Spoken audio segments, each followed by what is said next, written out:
في البدء كان الكلمة والكلمة كان عند الله وكان الكلمة الله.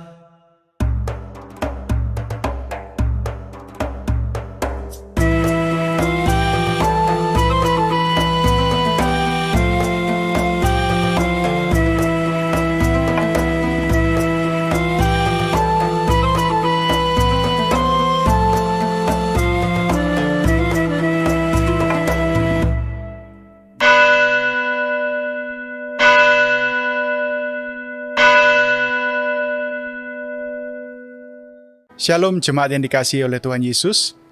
Pada kesempatan kali ini, saya Matthew Christopher Irjanto berkesempatan untuk berbincang-bincang bersama dengan Bapak Bambang Norsena dan Bapak Yohanes Edward. Kita akan membahas banyak hal pada hari ini, terutama tentang keilahian Yesus Kristus yang selalu menjadi topik yang menarik dan selalu menjadi kontroversi.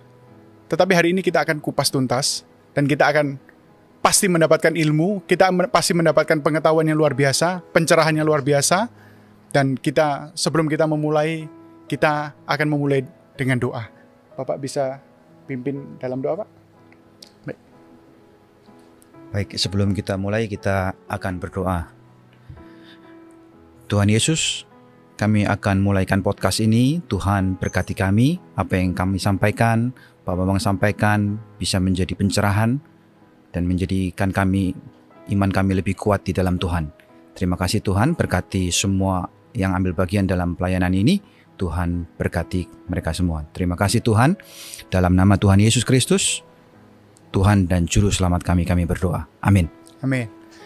Pak, ini kalau saya boleh jujur, ini adalah topik terberat yang pernah saya tanyakan dan saya selama jadi pembawa acara. Ini adalah topik yang paling berat. Jadi saya sendiri deg-degan ini Pak sebetulnya.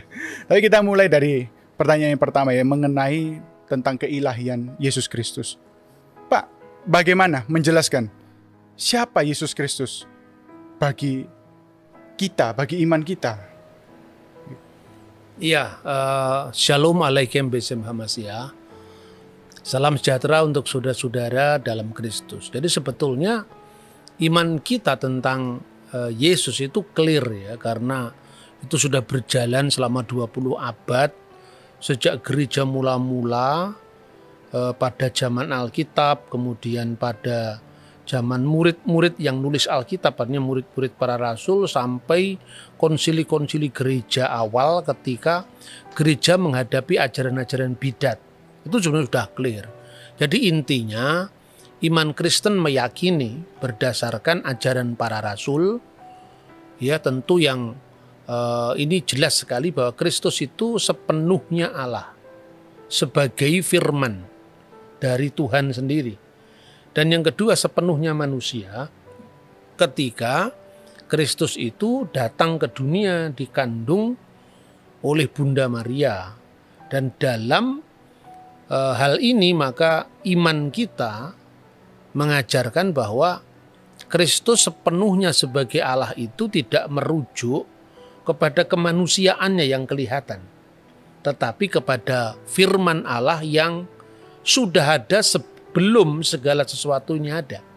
Sesuai dengan apa yang disebutkan dalam Injil Yohanes pasal 1 ayat 1. Pada mulanya adalah firman, dan firman itu bersama-sama dengan Allah, dan firman itu adalah Allah. Nah, siapa firman yang bersama-sama dengan Allah ini? Apa perannya? Ayat 3 menjelaskan segala sesuatu dijadikan oleh Dia. Tentu dijadikan oleh Yesus sebagai firman yang kekal tadi, bukan dijadikan oleh kemanusiaan Yesus. Ya, dan tanpa Dia, tanpa firman Allah itu tidak ada sesuatu pun yang jadi dari segala yang telah dijadikan. Lah itulah yang di dalam bahasa teologi disebut praeksistensi putra Allah. Jadi Yesus sudah ada sebelum segala sesuatu ada karena Dia firman Allah. Allah menciptakan dengan firman-Nya, dan tidak mungkin kalau firman itu ada kemudian setelah Allah. Nah, sebetulnya yang disebut firman di sini bukan sekedar kata-kata verbal, ya. Firman di sini sebetulnya bahasa aslinya itu logos. Logos itulah yang menjadi bahasa kita logik, logikos, logika. Jadi firman itu sesungguhnya adalah kemahasabdaan Tuhan. Jadi sabda atau firman itu tidak hanya berarti kata-kata verbal atau efek atau akibat dari kata-kata. Kalau akibat dari kata-kata alam semesta ini, langit, bumi, laut seisinya ini kan diciptakan oleh firman Allah. Jadilah terang, maka terang itu jadi. Jadi itu efek dari firman tadi. Tetapi Yesus itu firman itu sendiri. Nah, jadi dengan demikian tidak mungkin kalau firman Allah itu tidak kekal. Karena kalau firman Allah tidak kekal berarti ada waktu di mana Allah sebagai the existence, sebagai wujud sudah ada, firmannya belum ada. Berarti kan pernah ada waktu di mana Allah tidak punya firman dan itu tidak masuk akal kan. Nah, ketika firman itu menjadi manusia, dia dikandung oleh perawan Maria tanpa campur tangan seorang laki-laki. Artinya bahwa Yesus itu sepenuhnya manusia.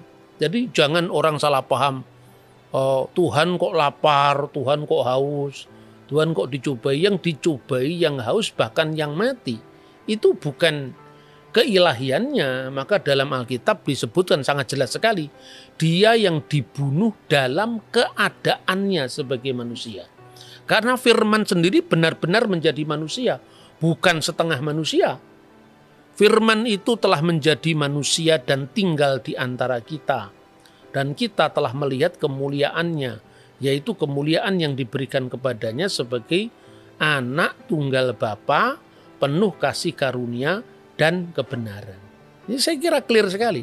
Maka ketika gereja menghadapi ajaran sesat Arius ya, ketika gereja menghadapi ajaran sesat Arius yang mengatakan bahwa pernah ada waktu di mana anak Allah itu tidak ada. Gereja langsung berkumpul. Nah, waktu itu kan belum ada perpecahan ya, gereja itu masih. Tahun berapa, Pak? Tahun 325. Jadi waktu itu belum ada aliran-aliran gereja, belum ada perpecahan gereja, karena perpecahan gereja itu baru terjadi tahun 451. Jadi waktu itu yang namanya gereja itu ya semua gereja Katolik dan semua gereja Ortodok. Artinya apa? Bukan Katolik sebagai institusi yang sekarang ini berpisah dengan gereja Ortodok atau Ortodok yang berpisah dengan Katolik, tidak. Tapi sifat gereja yang adalah universal. Artinya berlaku bagi semua bangsa, berlaku bagi semua kaum, itu artinya katolon, gereja yang bersifat Katolik. Begitu setiap gereja itu bersifat Ortodok. Artinya gereja itu menganut ajaran lurus yang diterus sampaikan tanpa putus dari para rasul.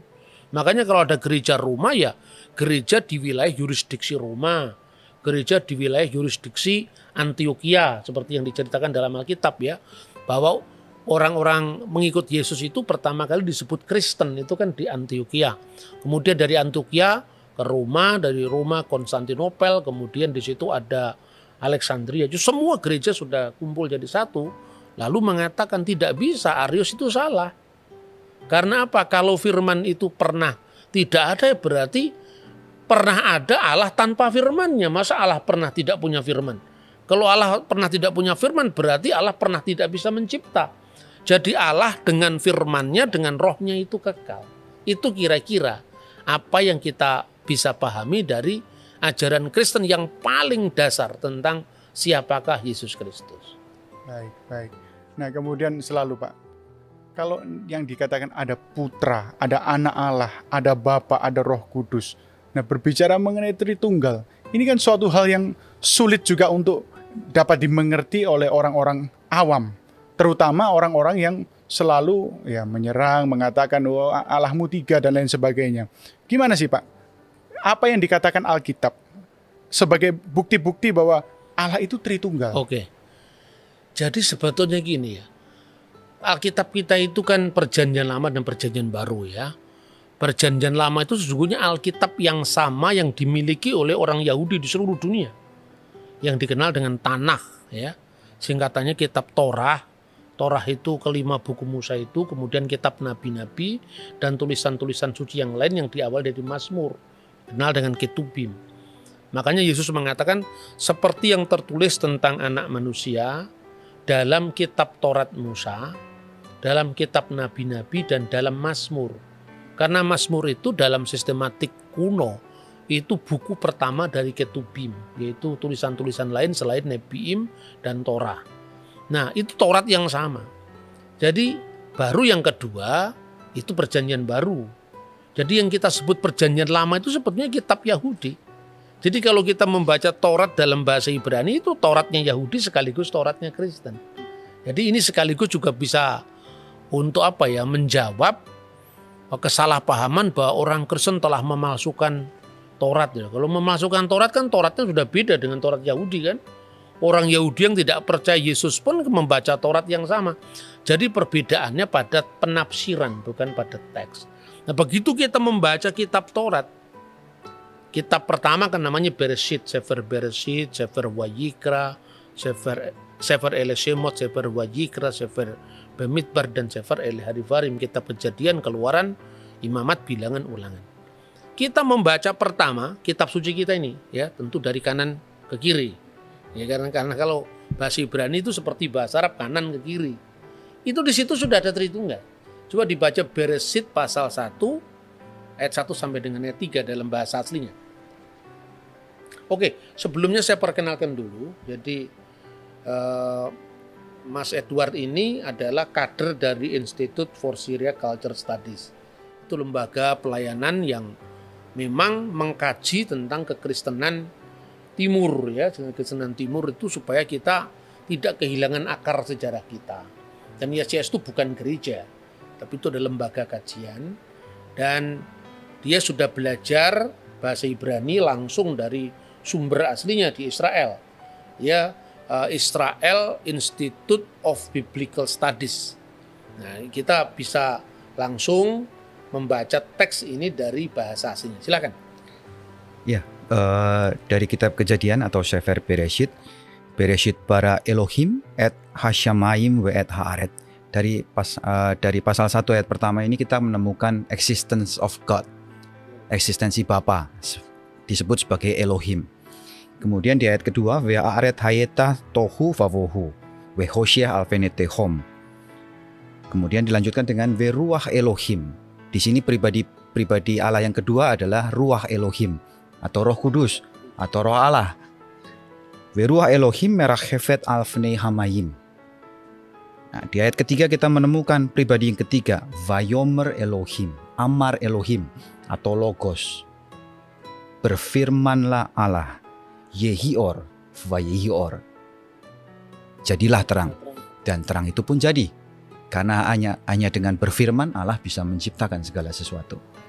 Dari tidak ada menjadi ada. Creatio et nihilo. Creatio et nihilo. Wow. Berarti tanpa disadari sejak awal itu sebenarnya eksistensi daripada arah Tritunggal, penjelasannya itu kalau kita selidiki itu sudah tertulis sejak buku pertama. Iya, sejak buku pertama Torah. Jadi itu bukan ciptaannya Paulus atau ciptaannya konsili gereja, tidak. Banyak kan yang berkata begini, kata-kata Yesus kami percaya, tetapi kami tidak percaya sama sekali kata-kata murid-muridnya Nabi, termasuk Paulus, Petrus, ini tidak mau percaya. Ini kan banyak yang seperti itu. Itu orang yang bersifat ahistoris. Jadi misalnya ya orang nuduh bahwa Paulus itu telah memalsu Taurat. Mana yang dipalsukan Paulus? Dia tidak bisa menunjukkan. Misalnya ya kalau Paulus mengatakan Yesus itu dijadikan Tuhan. Bukan Paulus yang ngomong begitu. Karena Yohanes kan bukan Paulus. Justru yang menekankan aspek keilahian Kristus secara bahasa yang sangat clear itu Yohanes. Firman itu bersama-sama dengan Allah dan firman itu adalah Allah.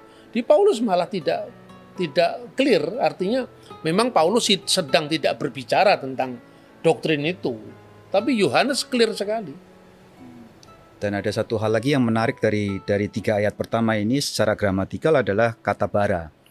Bara itu secara gramatikal adalah kata yang dipakai untuk orang ketiga tunggal laki-laki.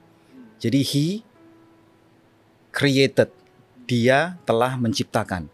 Tapi subjeknya Elohim itu adalah subjek plural. Jamak keagungan. Jamak pluralis Ya, majestatikus. Ya. Jadi dari kalimat pertama dalam kitab Kejadian ini sudah membuktikan bahwa ini irregular. Ini bukan sesuatu yang biasa-biasa. Elohim yang dalam gramatikal jamak, tapi pakai katanya bara. Pak, bisa dijelaskan lagi Pak, yang lebih sederhana. Kita Oke. sama-sama. Jadi kalau Betul-betul menguasai. di bahasa Ibrani itu ada gender kata. Ada gender kata, terus siapa yang berbuat itu bisa dilihat dari verbanya. Nah, bara itu, saya bikin gampangnya adalah bara itu adalah orang ketiga tunggal laki-laki. Jadi kalau perempuan nggak boleh pakai bara. Kalau mereka nggak boleh pakai bara. Bara itu hanya untuk dia, laki-laki. Jadi jelas itu tunggal, bukan jamak. Tapi subjeknya, Elohim, Hirik Yod Mem itu menunjukkan bahwa dia itu jamak. Jadi memang irregular. Dari awal kisah penciptaan memang sudah irregular. Menarik sekali kalau kita belajar dari bahasa aslinya. Ya. Sekarang Pak, tolong dijelaskan kembali. Mengapa gini? Kok Bapa, Putra, Roh Kudus itu disebut pribadi? Gini, kata pribadi itu juga bukan dalam pribadi fisik manusia yang terpisah satu dengan yang lain. Ini banyak orang yang salah paham dan pahamnya salah. Diulang-ulang sepanjang zaman. Kadang-kadang orang mengartikan kata pribadi, yaitu persona. Dalam bahasa Latin persona. Itu diartikan pribadi dalam makna psychological personality. Jadi pribadi dalam makna psikologis. Ya, pribadi dalam makna psikologis itu satu pribadi hanya bisa dimiliki oleh satu substansi. Pribadi saya satu, substansi saya artinya keberadaan saya juga satu. Tetapi dalam konteks bahasa teologis atau bahasa Alkitab ya, itu artinya bukan sekedar pribadi manusia yang terpisah satu sama lain, tapi lebih tepat dianggap disebut sebagai metaphysical personality. Jadi meta itu di sebalik fisik, di sebalik yang fisik. Jadi ini tidak merujuk kepada pribadi A, B, C itu atau oknum-oknum yang berjejer tiga, bukan seperti itu. Makanya di dalam bahasa Latin ya itu disebut una substantia tres persona. Jadi artinya satu substansi dalam tiga persona. Hubungannya seperti apa? Diskresi non separati. Bisa dibedakan tetapi tidak bisa dipisahkan. Ya, distingsi non divisi. Jadi dia memiliki kekasan masing-masing. Jadi Bapa bukanlah Putra, Putra bukanlah Roh Kudus bukan Bapa, tapi Bapa, Putra dan Roh Kudus adalah Allah yang esa. Jadi bisa dibedakan, memiliki kekasan masing-masing, tapi secara tidak terbagi. Jadi wujudnya hanya satu, eksistensinya hanya satu. Makanya selalu orang akan gagal kalau memahami Tuhan dalam bahasa matematika, itu dalam bahasa fisik. Bahkan kalau kita belajar yang namanya ilmu filsafat dasar loh. Filsafat di sini bukan aliran filsafat ya. Artinya disiplin berpikir yang benar. Ada paling sederhana orang belajar filsafat atau filsafat teologi lah. Ada 3 proses manusia dalam mencari ilmu pengetahuan. Yang pertama yang paling dasariah itu adalah fisik. Fisik itu ya ini benda. Wujudnya apa ini? Persegi panjang. Ini kan semua mata bisa melihat. Mata melihat ini fisik. Ya toh? Misalnya gelas ini bundar. Itu semua orang bisa melihat. Hanya orang yang buta warna atau buta yang tidak bisa melihat itu. Itu tingkat paling dasar. Tingkat kedua itu adalah matesis. Matesis itu dikalkulasi di otak. Misalnya 3 kali 3 sama dengan 9 misalnya. 5 kali 5 sama dengan 25. 25 kali 5 sama dengan 125. Mana 125? Ditulis 1, 25 itu kan angka. Itu simbolnya 125. Tapi 125 sendiri itu ada di alam kalkulatif kita. bukan di wujud fisik. Apalagi kalau dikatakan 1 juta kali 1 juta malah tidak bisa digambar. Nah itu matesis ya. Baru yang terakhir itu metafisik. Di sebalik yang fisik, di sebalik yang matematis. Itulah Tuhan, itulah alam keabadian. Jadi bicara tentang Tuhan itu tidak sama dengan bicara satu Alek, seorang Bambang, seorang Yusuf, tidak bisa. Maka seperti contohnya paling gampang, itu sering saya ulang-ulang contoh itu.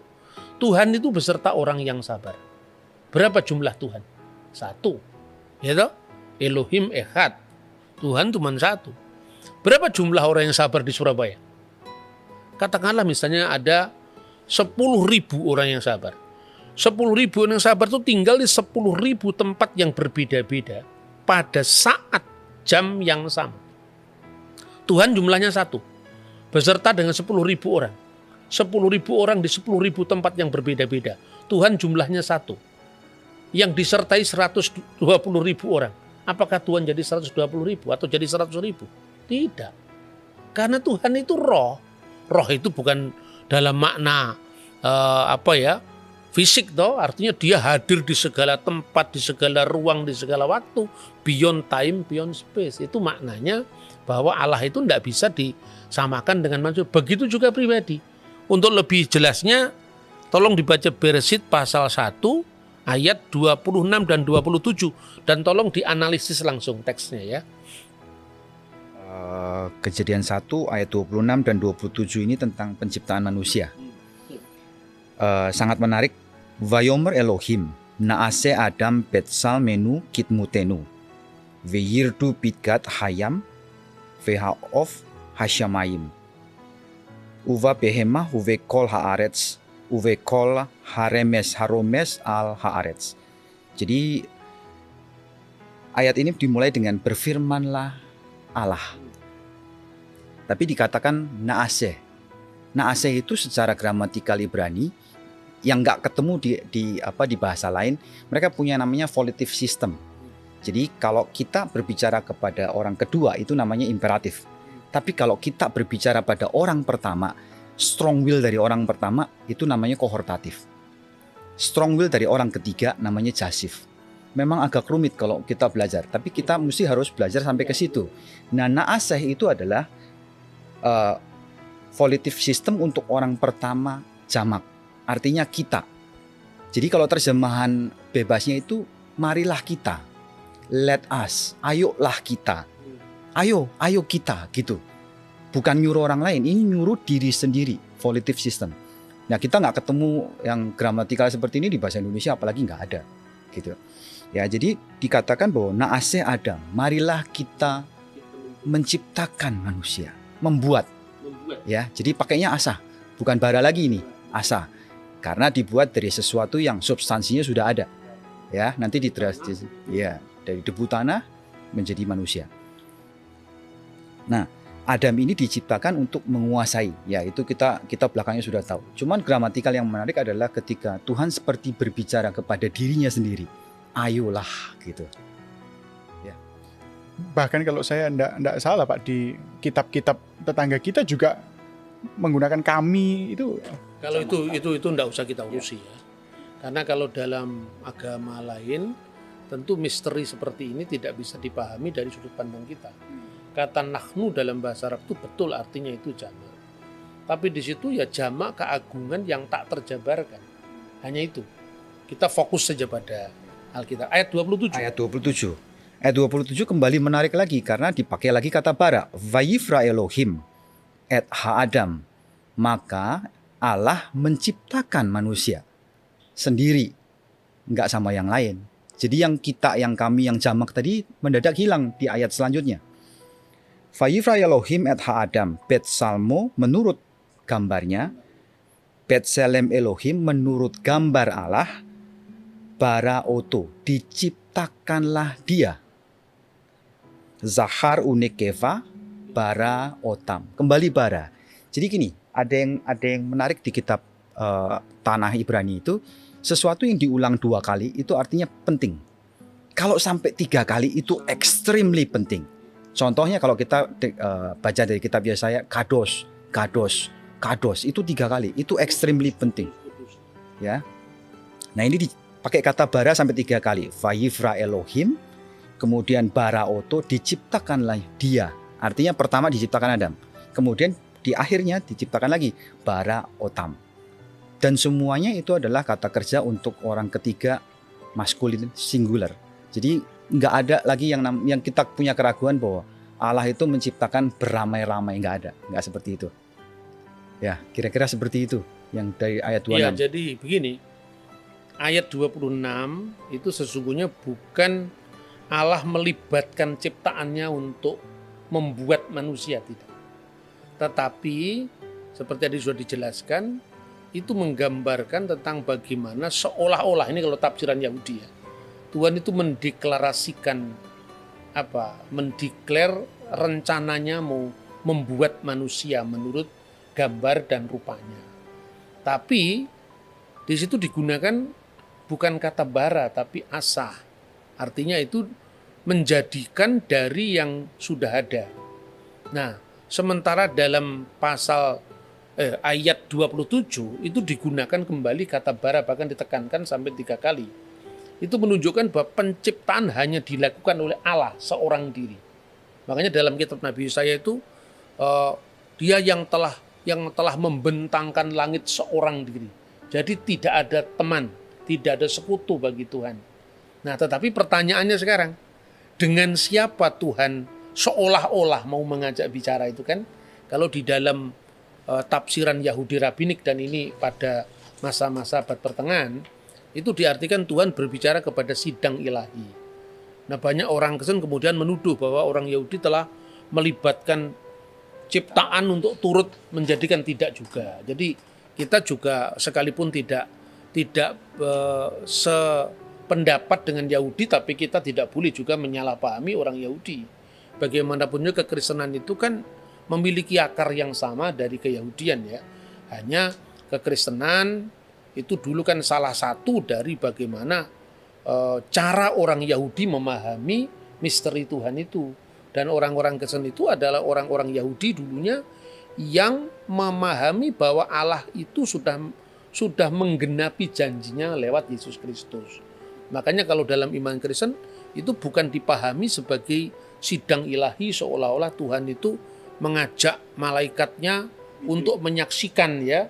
Menyaksikan, bukan turut mencipta, sebab di dalam ayat 27 jelas-jelas kata bara hanya diterapkan bagi Allah. Tetapi yang menarik begini, tafsiran Yudaisme bahwa kita di situ artinya apakah itu sidang ilahi atau bukan, itu bukan tafsiran tunggal. Kita bisa melihat misalnya seorang filosof Yahudi, dia lahir tahun 20 sebelum Masehi dan meninggal tahun 50 setelah Masehi. Dia mengatakan begini dalam tafsirannya itu, bahwa kata kita di sini merujuk bukan kepada malaikat, tapi kepada logos. Karena dia nulis dalam bahasa Yunani ya. Logos itu firman. Jadi Tuhan berbicara dengan dirinya sendiri dengan firman-Nya. Dan tafsiran semacam itu juga ada dalam literatur Yahudi yang lain ya. Misalnya di dalam Targum. Targum itu terjemahan dalam bahasa Aram dari kitab suci Perjanjian Lama. Misalnya di dalam Targum Yerusalem itu dikatakan ubara mimra di alaha yat Adam ya, maka telah diciptakan oleh firman Allah, yaitu mimra. Adam itu bedemuteh menurut gambarnya, dan bedemut min khedem alaha, dan menurut gambar dari dia yang bersama-sama dengan Allah diciptakanlah manusia itu laki-laki dan perempuan. Perhatikan. Wow, dia yang bersama-sama dengan Allah. Ingat apa kita? Yohanes 1 ayat 1. Pada mulanya adalah firman, dan firman itu bersama-sama dengan Allah, dan firman itu adalah Allah. Di Targum ini dikatakan ya bahwa mimra alaha, artinya firman Allah telah menciptakan Adam itu menurut gambarnya, dan menurut gambar dari dia yang bersama-sama dengan Allah telah diciptakan manusia itu laki-laki dan perempuan. Telah diciptakan dia, baik laki-laki maupun perempuan.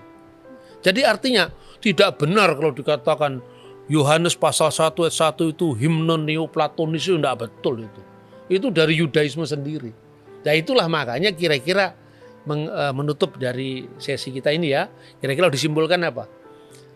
Ketika orang Yahudi dan kita sangat respect karena itu ya saudara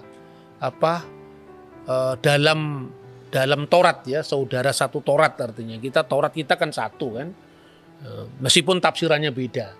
Bahwa orang Yahudi kemudian menolak bahwa Mimra itu adalah Yesus itu kan soal tafsir.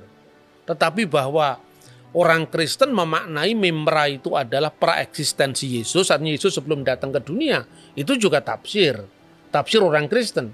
Dan tafsir orang Kristen itu menurut kita orang Kristen bukan sekedar tafsir bebas, apalagi terjun bebas. Itu tafsir yang dibimbing oleh Roh Suci melalui saksi-saksi sejarah. Kalau dulu orang Yahudi selalu mengidentikan iman mereka dengan bapa-bapa leluhur, sekarang orang Kristen bapa leluhurnya ya para rasul, muridnya para rasul. Karena tidak semua orang Kristen Yahudi.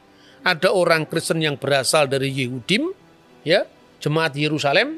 Ada orang Kristen yang berasal dari Goyim, jemaat Antioquia, Roma, Alexandria. Dan pada zaman Mesias menurut ajaran iman bapak-bapak gereja, antara Goyim dan Yehudim itu disatukan dalam satu payung. Makanya nanti kita mengenal, aku percaya akan satu gereja yang kudus, yang yang rasuli. Itu terjemahan dari kata Katolik dan rasuli. Nah jadi pertanyaannya, boleh-boleh saja orang menafsirkan itu sidang ilahi. Tidak salah. Secara gramatika tadi tidak salah kan. Karena kita tidak pernah tafsir Yahudi, tidak pernah melibatkan malaikat untuk diajak rame-rame menciptakan. Tidak salah. Tapi pertanyaannya kira-kira lebih detail lagi. Makanya orang Kristen memahami ada kata pribadi yang berbeda tapi tidak terpisah, yang punya kekasan tapi tak terbagi. Itu latar belakangnya. Pertanyaannya gini, ketika Tuhan menciptakan manusia, sidang ilahi dari para malaikat kan, itu kan sudah ada. Terus kemudian Tuhan mendeklar kepada para malaikat, "Hei, saksikan. Baiklah kita." Ya. Tuhan bicara kepada dirinya kalau menurut gramatika itu. Membuat manusia Naaseh menurut gambar dan rupa kita. Itu kan malaikatnya sudah ada. Nah pertanyaannya sekarang, sebelum malaikat diciptakan, ketika Tuhan menciptakan malaikat, Tuhan menciptakan aras atau menciptakan Metatron, ya Tronos, takhta ilahi, takhta Sekinah dan seterusnya.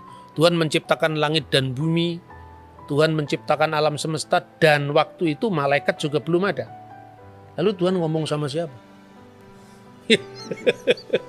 Jadi Tritunggal itu pendalaman dari apa yang tadi ditafsirkan oleh para rabi tadi. Ya, Tuhan bicara sama sidang ilahi dengan malaikat. Itu kan malaikatnya sudah ada. Nah, sebelum malaikat belum ada, sebelum malaikat itu ada, Tuhan terus bicara sama siapa? Yang lebih masuk akal, Tuhan berbicara dengan dirinya sendiri. Dan itulah Tuhan berbicara dengan firman-Nya dan roh-Nya. Itulah sebabnya kita percaya dengan Tritunggal Maha Kudus. Itu ilmu tinggi nih. Ya toh? Saya kira itu. Karena kalau zaman dulu kita bertanya terus kemudian orang tua kita tidak bisa menjawab, kan bahasanya gini, sudah percaya saja. Tapi ternyata kalau digali itu menjadi suatu hal yang menarik, Pak, untuk dipelajari dan untuk dimengerti, sehingga segala sesuatu itu kita ada dasar. Percaya itu ada dasarnya.